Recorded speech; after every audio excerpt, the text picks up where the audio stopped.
Bismillahirrahmanirrahim. Assalamualaikum warahmatullahi wabarakatuh.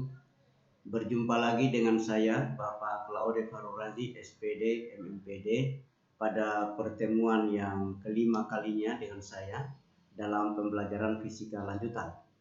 Anak-anakku sekalian yang saya cintai dan saya banggakan, saya tetap berharap kepada kalian semua agar tetap menjaga kesehatan, jaga imun tubuh agar bebas dari COVID-19. Dan saya juga berharap semoga kita tetap dalam lindungan Allah Subhanahu wa taala. Pada pembelajaran fisika lanjutan ini adalah merupakan lanjutan mata pelajaran fisika dengan pembahasan besaran fisika dan pengukuran. Nah, pada pertemuan kita kali ini kita membahas tentang pengukuran. Pengukuran adalah membandingkan sesuatu dengan sesuatu yang lain yang sejenis dan ditetapkan sebagai satuan atau proses mengukur suatu besaran dengan menggunakan alat ukur dan satuan besaran tertentu. Adapun alat-alat ukur besaran panjang, massa, dan waktu akan dijelaskan sebagai berikut. Yang pertama, mengukur besaran panjang. Di dalam kita mengukur besaran panjang, kita menggunakan alat antara lain mistar, rollmeter, jangka sorong, dan mikrometer sekrup. Kemudian mengukur besaran massa antara lain kita menggunakan neraca Ohaus, neraca Samalengan, dan timbangan Daci. Dan yang bagian ketiga adalah mengukur besaran waktu antara lain menggunakan stopwatch, pegas, digital, atau elektronik. Hal ini anak-anakku bukan lagi hal yang sulit karena di HP Android kita ada aplikasi-aplikasi ini yang bisa membantu kita untuk menggunakan pengukuran besaran waktu.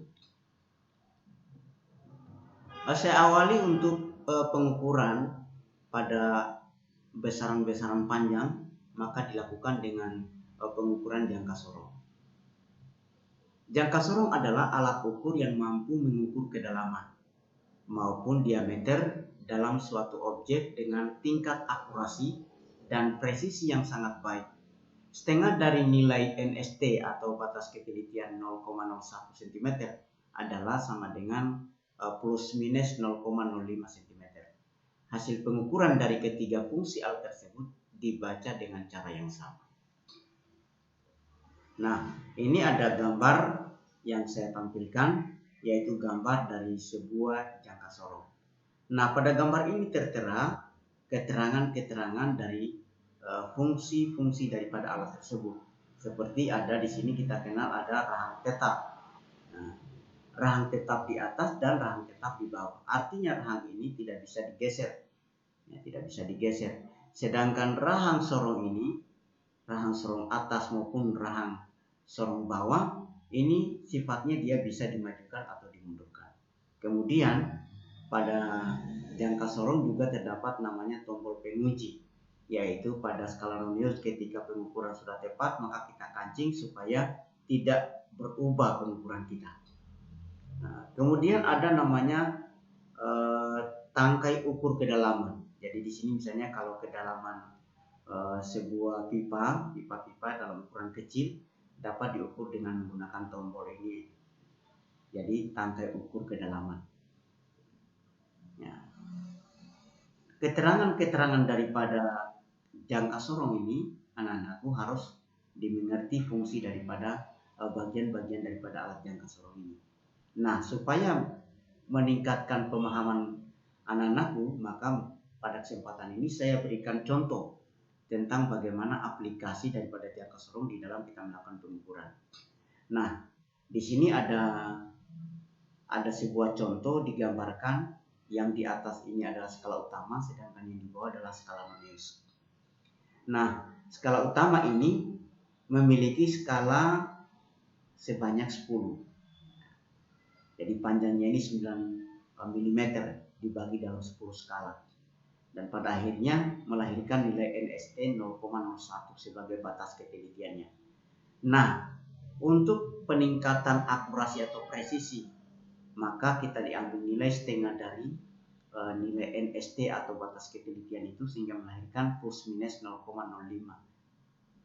cm untuk hasil perhitungan pengamatan dalam kaidah fisika. Nah, contoh ini saya kembali ke contoh bahwa pada gambar ini bagaimana cara membaca alat ukur dengan menggunakan jangka sorong. Langkah pertama adalah kita memperhatikan angka 0 ini.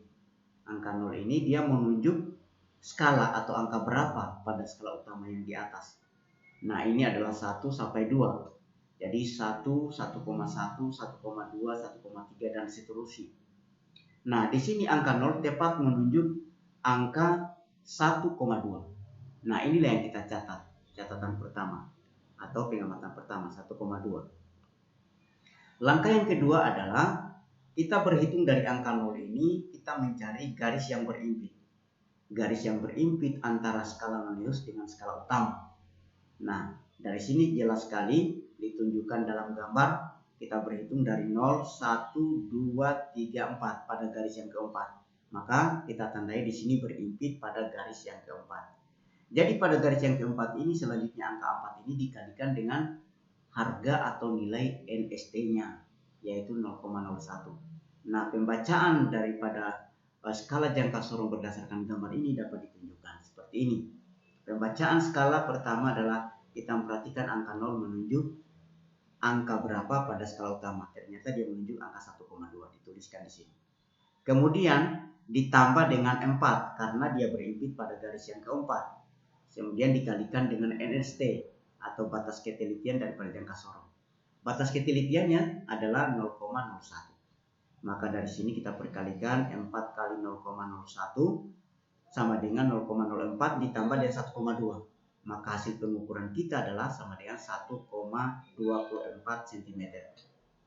Nah, jadi pembacaan skala menurut pengamatan atau kaidah fisika adalah 1,24 plus minus 0,005 cm.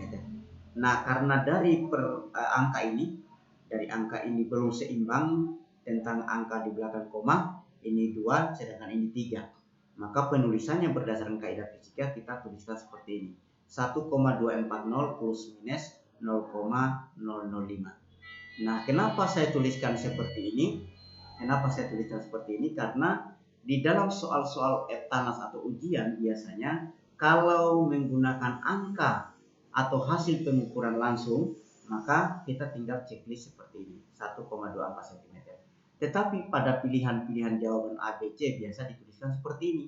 Jadi oleh karena itu saya berikan pemahaman bagaimana penulisan hasil pengukuran berdasarkan pengamatan atau berdasarkan kaidah fisika. Jadi penulisannya seperti ini. Jadi begitulah tadi seperti Bapak Guru jelaskan tentang bagaimana cara pembacaan pengukuran dengan menggunakan jangka sorong. Kalau belum dipahami, maka pada kesempatan-kesempatan yang lain atau lewat komunikasi yang lain, anak-anakku bisa tanyakan, bisa lewat WA dan sebagainya. Saya pindah pada pengukuran alat ukur berikutnya, yaitu pengukuran mikrometer sekrup. Sebelum kita melakukan pengukuran dengan mikrometer sekrup, terlebih dahulu saya berikan penjelasan. Mikrometer sekrup adalah alat pengukuran yang terdiri dari sekrup terkalibrasi dan memiliki tingkat kepresisian 0,01 mm. Jadi dua-duanya 0,01, yang membedakan adalah satuan jangka sorong adalah cm, sedangkan mikrometer mm. Semakin kecil nilai satuannya, maka alat ukur tersebut semakin teliti. Atau di sini nilai 0,01 mm dianggap sebagai nilai NST-nya atau tingkat ketelitian mikrometer sekrup. Setengah dari NST adalah 0,005, yaitu 0,01 dibagi 2, maka 0,05 mm. Alat ini ditemukan pertama kali oleh William Gascoigne pada abad ke-17 karena dibutuhkan alat yang lebih presisi atau lebih teliti daripada jangka sorong. Sehingga adalah inisiatif para peneliti atau para ilmuwan untuk menciptakan sebuah alat ukur yang nilai presisi ketelitiannya lebih tinggi daripada jangka sorong. Nah, ini ada pada gambar ini ditunjukkan tentang bagian-bagian daripada mikrometer sekrup. Di sini ada poros tetap, artinya poros itu tidak bisa digeser dimaju mundurkan, dia akan tetap. Sedangkan poros geser bisa dimaju mundurkan. Kenapa pada kondisi maju mundur itu disebabkan karena pemutar. Setiap kali dia berputar sebesar 360 derajat atau dia keliling, maka skala utama pada mikrometer sekrup ini bergeser 0,5. Bergeser 0,5. Setiap kali dia berputar 360 derajat, maka skala ini dia bergeser 0,5. Kemudian pada skala Vernier atau skala Nonius ini dari angka 1 sampai terdiri 50 skala pada skala Nonius ini. Jadi setiap kali dia berputar 360 derajat, maka pada skala utama yang di sini dia bergeser 0,5. Sehingga di sini ada 0, kemudian 0,5, kemudian 1, 1,5, kemudian 2 dan seterusnya. Nah, untuk menyempurnakan pemahaman anak-anak kaitannya dengan gambar skema ini, maka Bapak Guru memberikan contoh di dalam aplikasi bagaimana pembacaan skala dengan pengukuran dengan menggunakan mikrometer sekrup. Nah, ini ada gambar. Di sini dianggap sebagai skala utama, sedangkan ini skala Vernier atau skala Noniusnya. Nah, dari sini seperti Bapak Guru jelaskan tadi berdasarkan skema 0, 0,5, 1, 1,5, kemudian 2, 2,5 dan seterusnya sampai 7. Di sini ada 7,5. Jadi pengamatan yang pertama kita perhatikan garis di sini dia tepat pada angka berapa di skala utama ini. Ternyata batas ini menunjukkan 7,5. Nah, 7,5 sebagai pengamatan pertama. Kita tulislah 7,5. Kemudian untuk pengamatan yang kedua kita tarik garis tengah ini lurus. Dia berimpit dengan garis Nonius pada yang keberapa? Karena di sini angka 10 sampai 15, maka kita berhitung 10, 11, 12, 13, 14. Berarti tepat di garis 14. Nah, selanjutnya garis 14 ini kita kalikan dengan NST-nya, yaitu 0,01. Maka jadilah adalah 0,14. Angka 0,14 dijumlahkan dengan 7,5, maka itulah hasil pembacaan skala kita dengan menggunakan mikrometer ini. 7,5 ditambah dengan 0,01 dikali 14. Jadi 14 tadi adalah angka ini. Angka yang di sini kita kalikan dengan NST-nya. Maka hasil perkalian itu menghasilkan 0,14.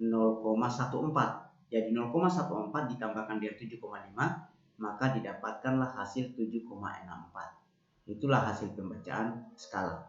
Nah, hasil pembacaan skala menurut pengamatan dan kaidah fisika dapat dituliskan lanjutannya seperti ini. 7,64 plus minus 0,05 mm. Nah, karena ini belum seimbang, masih ada dua angka ini 3 angka, maka saya tambah 0 di sini. Maka penulisannya berubah menjadi 7,640 plus minus 0,005 mm. Nah, itulah tata cara pembacaan skala. Kalau pengamatan langsung dalam eksperimen langsung saja dengan angka ini. Tapi dalam pilihan jawaban menurut kaidah fisika dituliskan seperti ini. Jadi kalau kita memilih jawaban yang tepat adalah jawaban yang ini yang paling tepat. Kalau dalam pilihan ganda dalam soal-soal ABC di soal-soal tanah. Kalau misalnya pengamatan langsung yang diceklik cuma ini saja.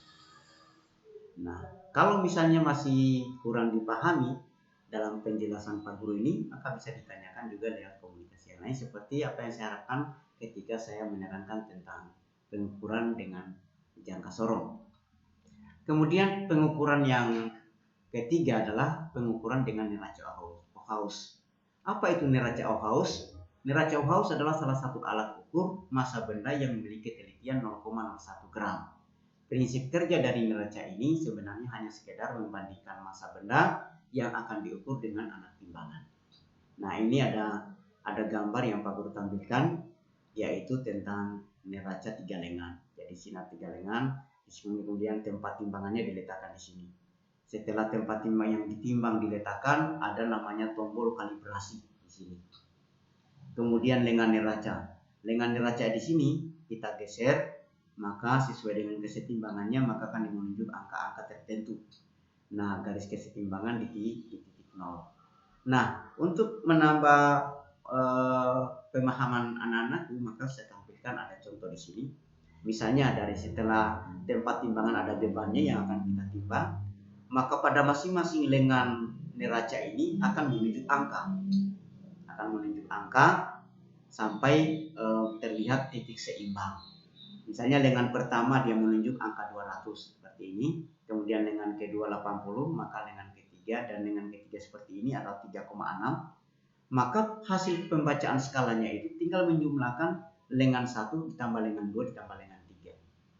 Jadi hal yang mudah, tidak begitu sulit kalau anak-anakku bisa mengerti tentang bagaimana pengukuran dengan neraca Gauss. Pembacaan skala tinggal menjumlahkan angka-angka yang ditunjukkan pada masing-masing lengan. Misalnya lengan 1 sama dengan 200, lengan 2 sama dengan 80, lengan 3 sama dengan 3,6. Jadi ukurannya adalah 283,6 gram.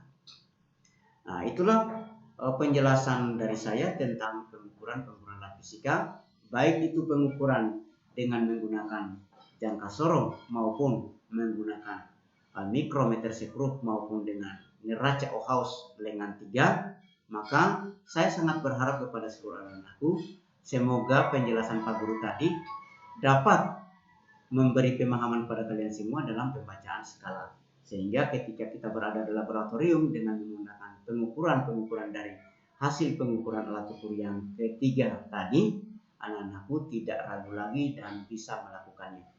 Demikianlah anak-anakku pertemuan kita pada kesempatan ini, semoga ada manfaatnya. Nanti kita akan berjumpa lagi pada kesempatan berikutnya. Anak-anakku yang sama berbahagia di mana saja berada, demikianlah pertemuan kita hari ini. Semoga ilmu yang diperoleh mendapatkan keberkahan dari Allah SWT. Dan kita semua senantiasa dalam lindungan Allah Subhanahu wa Ta'ala. Wassalamualaikum warahmatullahi wabarakatuh.